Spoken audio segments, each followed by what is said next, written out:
Okay, this is number 38 on page 660. Again, here's angle J, which we're solving for. And looks like we have hypotenuse here. So we have opposite and adjacent. Opposite and adjacent. Seems pretty well set up to do tangent. So tangent of J, that's opposite and adjacent. That'd be 23 over 14. Oh, forgot my -1. So tangent -1, inverse tangent, 23 divided by 14 should give me an answer of 58.7 or 59. That's it. It's easy as that. It's easier than the other ones, actually. Other one. All right, this looks like number 41 on page 660. So I'm looking for angle J. And this one, let's see, I have a hypotenuse and I have an adjacent. What do you know? Adjacent over hypotenuse. That looks like the inverse cosine. So cosine -1 of J is adjacent 11 over 17. I know the answer is 50. That's hopefully what I get when I do cosine -1, 11 divided by 17.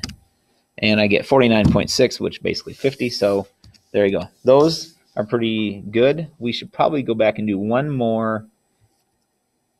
Oh, there's one other one I want to show you too, but we'll get to that in a minute. If you go over to page 661 for a minute, I'm looking at number 46. It says find tangent of A and cosine of A if the sine of A is 2 over 7. All right, so this is one of those where you're going to need to draw a picture and just make one of them A, one of the angles. All right, let's see. So, it doesn't matter which one you label as A other than you can't label the right angle.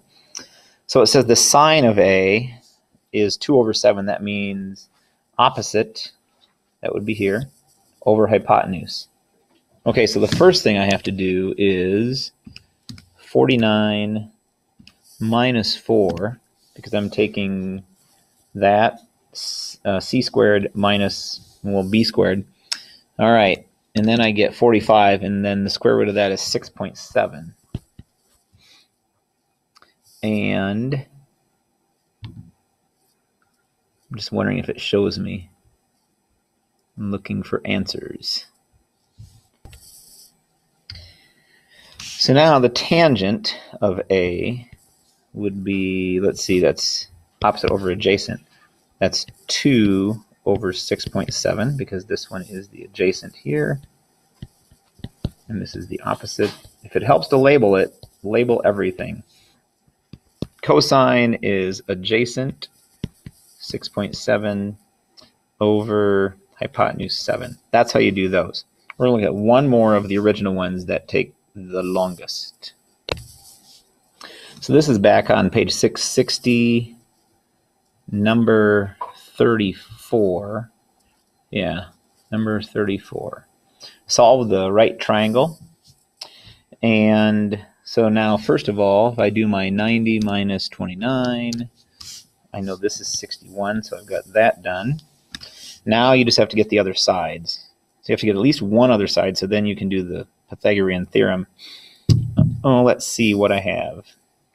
So I do not have, oh wait, let me write my reminders down. So, TOA. I'd really like something to put x on top. So I'm going to use 61, because I'm looking and I'm thinking that 61, since I figured that out, the opposite, which is here and here, that could be on top, and I don't know that. That could be a good one for x. And I'll do tangent this time.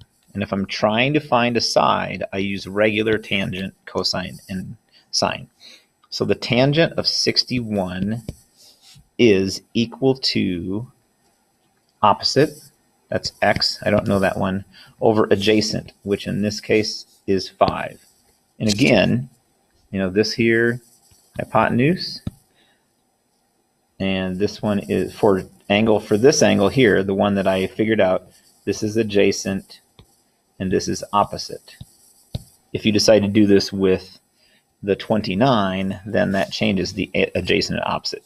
Anyway, I've got my tangent of 61, so tangent 61, and I get about 1.8, and then I multiply that times 5 to get a length of pretty much 9. So this is 9. So now it would be 81 plus 25, and I take the square root of that to get my other side, 10.3. That's my biggest tip for getting everything, is try to get it so you can have an x on top. Because if you remember, when we had x on the bottom, then we had to multiply both sides by x, and then it works, but it's just like an extra step. So see how that goes, and hopefully it will go well.